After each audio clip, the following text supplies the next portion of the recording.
hunting as it has become today. A cruel pastime, or else systematic massacring motivated by greed. A bloodbath administered in cold fury.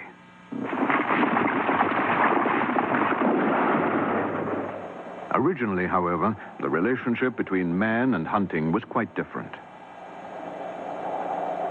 As far back as the remotest prehistoric times, reindeer and deer were a favorite prey.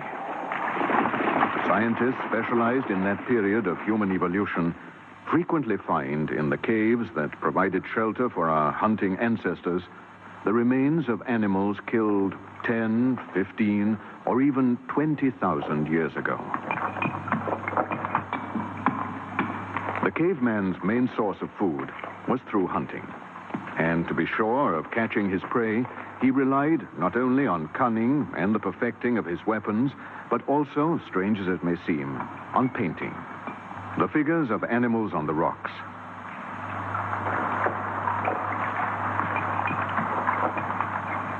Pictures and carvings that were also, in their own way, cunning and weapons for hunting. Prehistoric man depicted these animals on the walls of his caves in order to catch them. The animals drawn on the rocks are often wounded by spears and arrows because, before the prey was actually hit, its symbolic representation had to be. All of this, as we said, thousands, many thousands of years ago. But even today, in those places where our planet still concedes boundless space to the last remaining so-called primitive groups, hunting continues to be a means of survival reinforced with magic. As we are going to see in this film, as we journey together beyond our civilized but sterile present to meet the last Aborigine hunters of Australia, African Bushmen, and the Amerindi Indians of Amazonia. Living pages from the archives of time.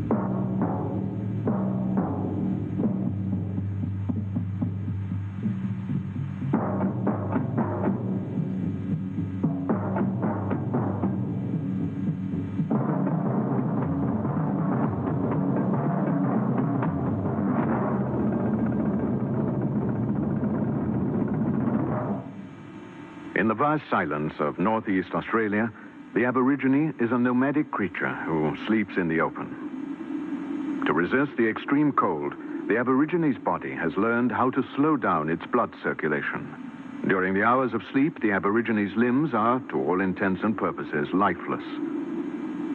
Only in this way is he able to survive the dramatic changeover from the heat of the day to the chill of the night, typical of this little corner of the globe we have come to explore.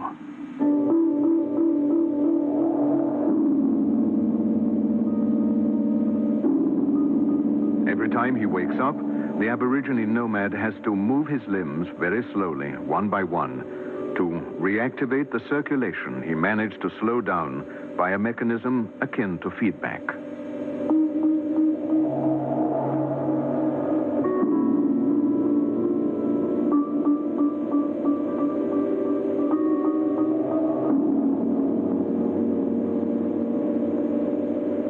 Gradually, the sun's warmth gives back strength to his muscles and his mind.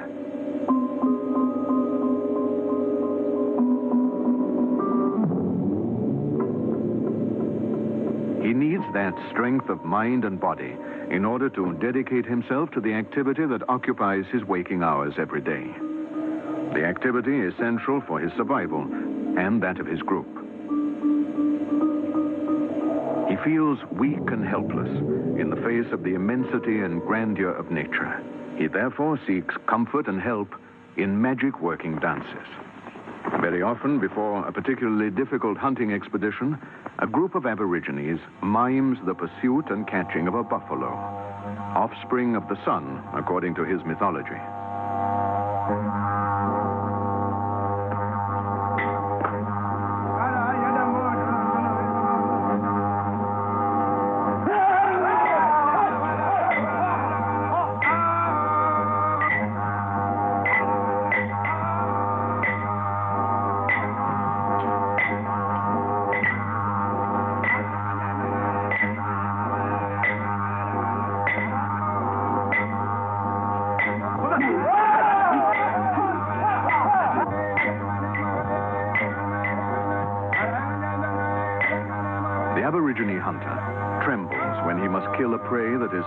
huge and so sacred. By himself, he dare not do it. He finds the courage he needs by invoking the spirits of his forebears and the secret powers of the invisible world. That is where he derives his strength. That is what backs him up in the dread instant of killing.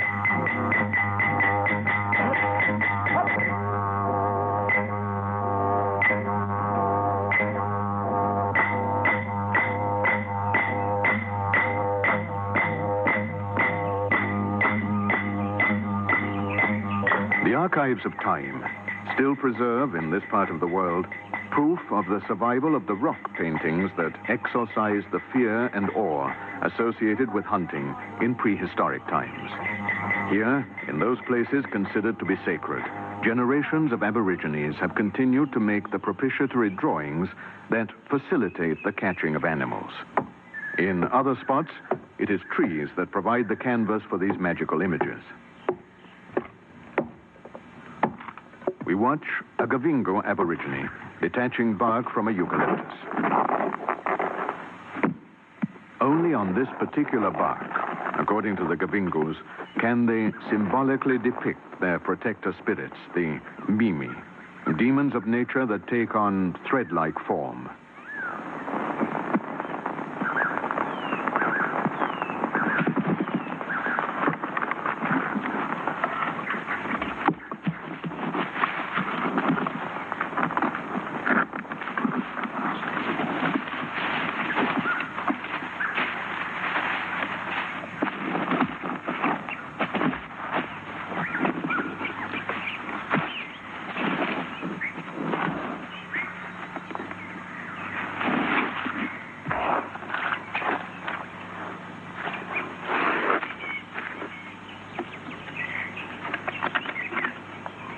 The bark is heated so that it can be opened and flattened. Then the image of the Mimi is painted on it.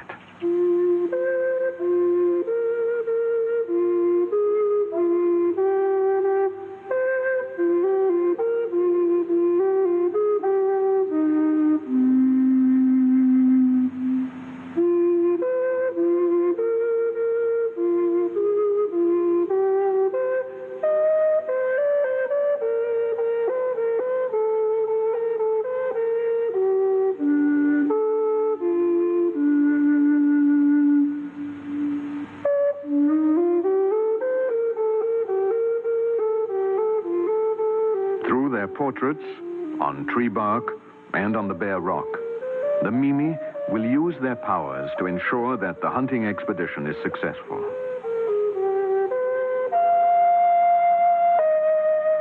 And after the hunt, there is the ceremonial burning of the magical tree bark images, whereas the rock drawings remain to defy the passing of time.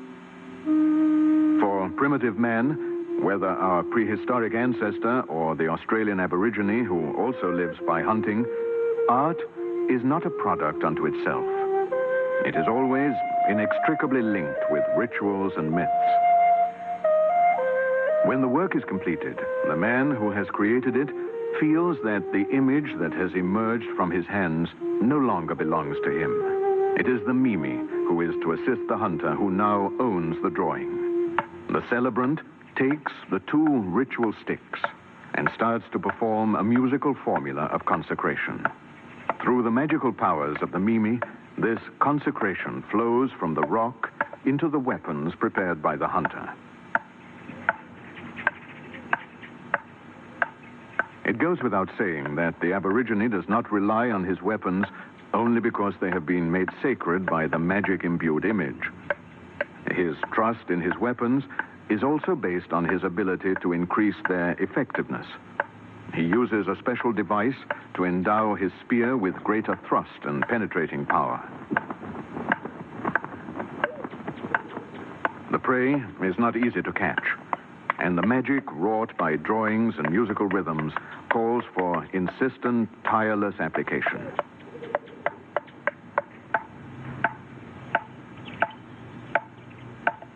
If the prey manages to escape, despite days of pursuit, then it is necessary to resort to the aid of the most powerful magic of all, fire.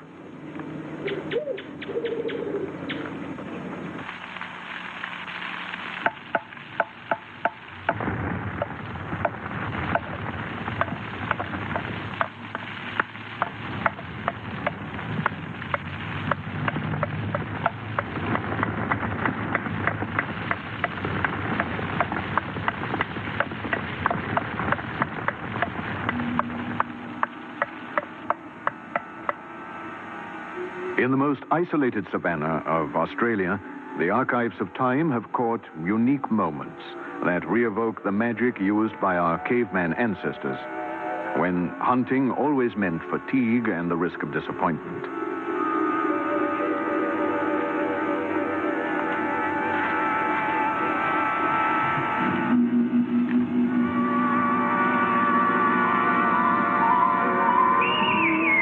To ward off that risk, to be able to satisfy the hunger of the group by killing a prey was and is possible only through the goodwill of the Mimi.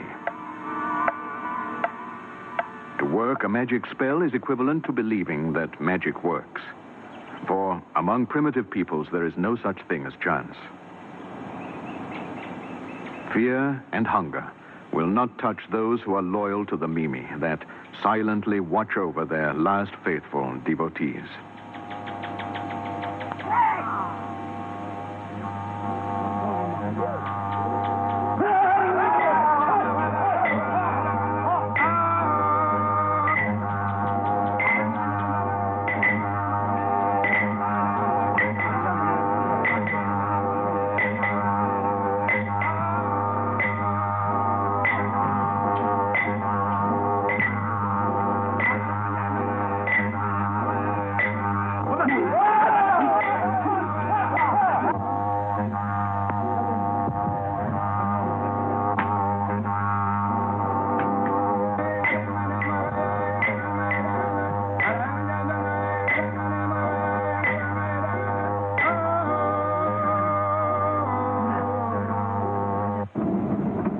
Come to another primitive savanna surviving on our planet, in southern Africa.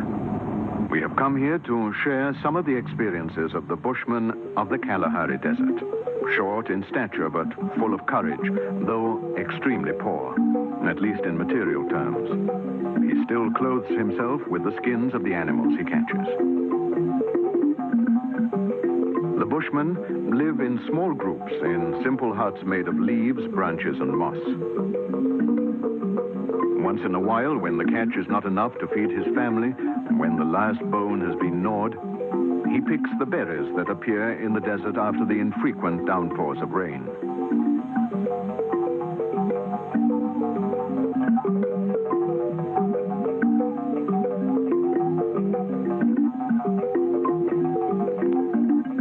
As the season of green grass, when it is easy to find berries, is short-lived, just a few days a year in January, hunting continues to be the near-daily activity that is the key to survival. But in the vastness of the savanna, cunning and physical effort are not always sufficient to catch a wild animal. And so, the Bushman, too, believes in the power of a magic ritual to save him from starvation.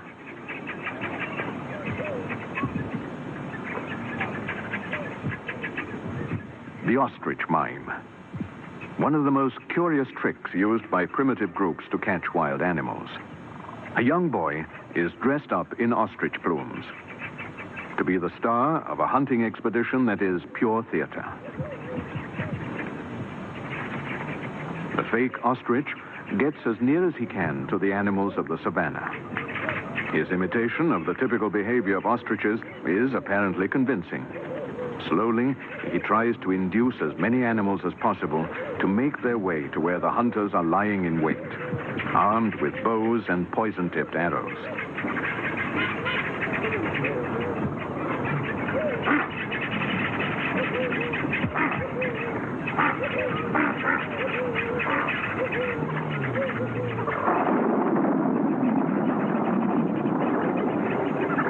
But the Bushmen will not take part in such a difficult enterprise unless first a propitiatory ritual has been performed. In this case, the ritual consists in shooting arrows at the remains of a gazelle previously sacrificed and left in the middle of a ring marked out on the ground. The ring obviously has an occult significance.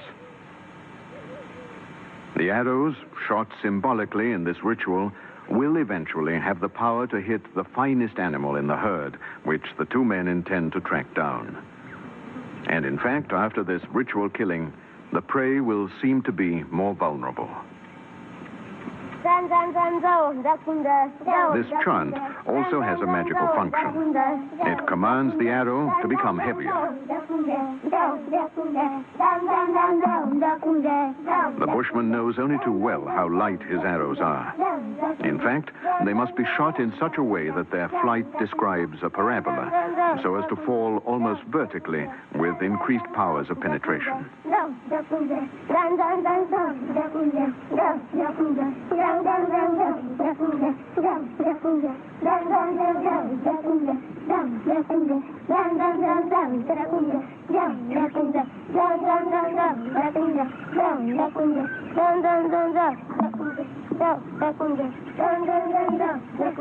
A scratch is enough, however, for the poison is very strong, and the animal is paralyzed before it hits the ground.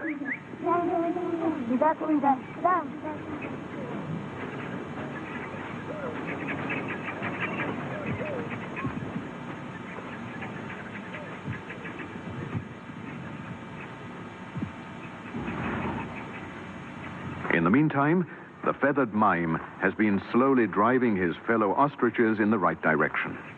And with them, thanks to their unintentional cooperation, he has also managed to drive other groups of animals towards the scrub, where the two hunters spring into action, splitting up to increase their striking potential.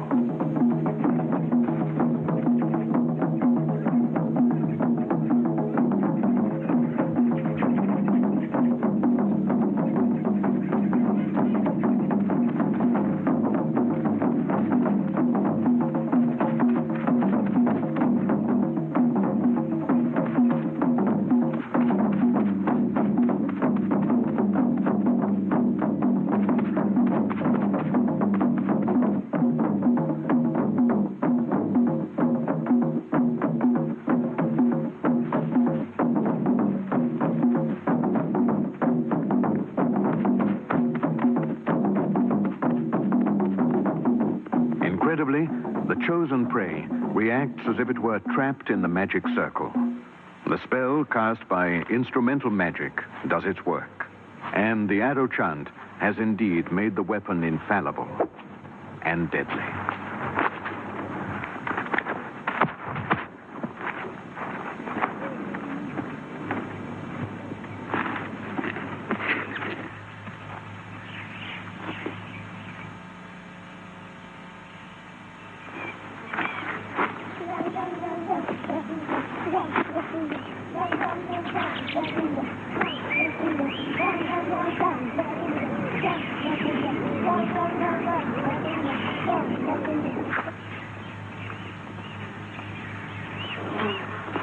The Amazonian forest, its wild inaccessibility now almost totally tamed by highways, airports, oil rigs, and pioneer settlements. The last Amerindi Indians flee upstream before the invaders, seeking remote, uncontaminated areas, ever deeper into the interior.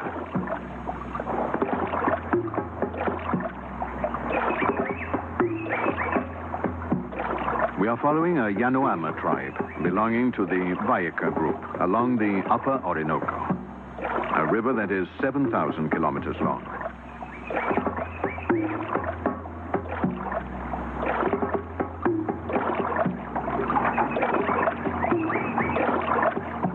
These Vaika are, together with the Australian Aborigines and the Bushmen of Africa, the last hunters and fishers of our planet to practice instrumental magic as an essential element in the catching of an animal, as essential as our weapons. A magic whose very tangible effects we will soon be seeing.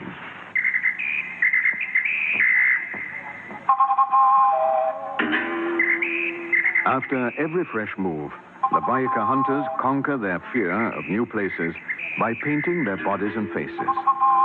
A symbolic act of identification with the environment.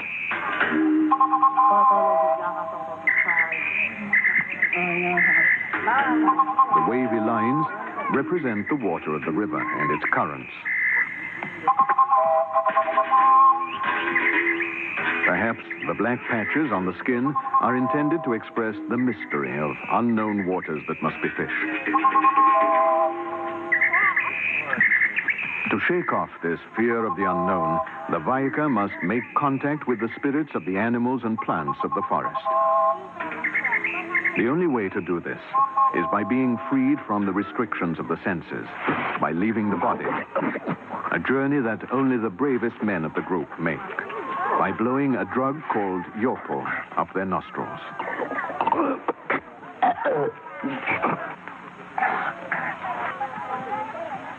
The powder is forced by the blowpipe into the mucous membranes of the nose, and so acts directly on the brain. Yopo is a powerful hallucinogenous narcotic that immediately induces a trance-like state.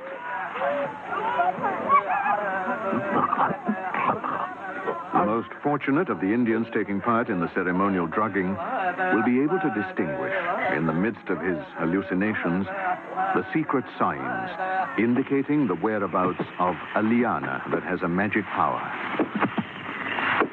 This plant contains a substance capable of stunning the fish in the river. For the Vaika, such an effect can only be magical in origin.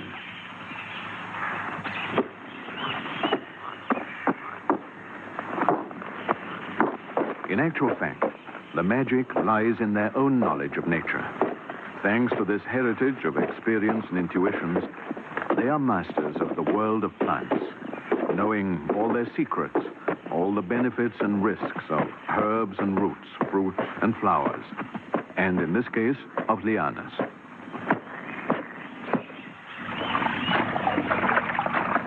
In the bend of a small river, where the current is less strong, the pounded lianas are dipped in the water, making it bubble. The effect of the poison, or if we prefer, of magic. One thing is not subject to interpretation, however.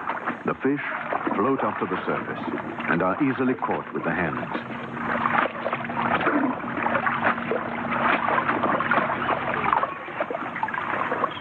As soon as the instrumental magic begins to work, the women collect the catch.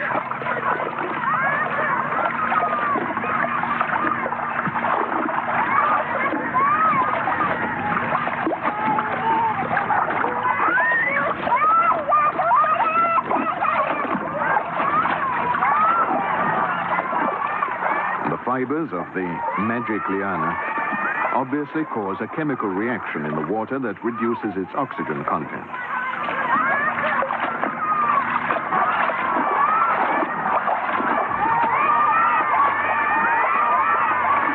The fish are immediately affected and are forced to emerge, gasping for air, only to be caught without a struggle.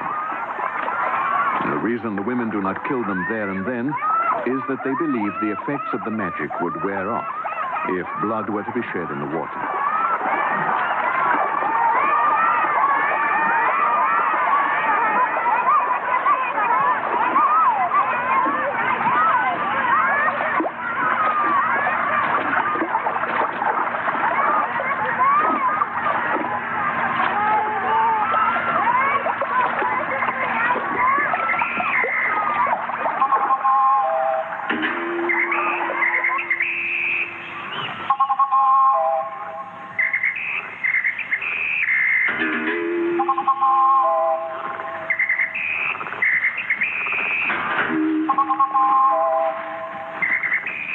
To give thanks to the spirits of the river and the forest who have allowed so much food to be gathered, the men will feast and dance.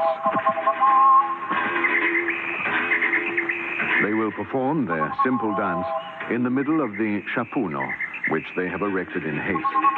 They intend to stay on here for some time, for the area abounds in game and fish. The dance is an act of thanksgiving, as we said. Thanksgiving for the food obtained through magic. And And the ritual continues around the bamboo poles topped by cane outlines of fish, which the fishermen take it in turn to touch with reverence. An unsophisticated mime that is crystal clear in its intention. The world has 7 blue oceans, and one that is green. The ocean of the tropical forest, whose dense, luxuriant vegetation still hides one of the most secret pages of the archives of time.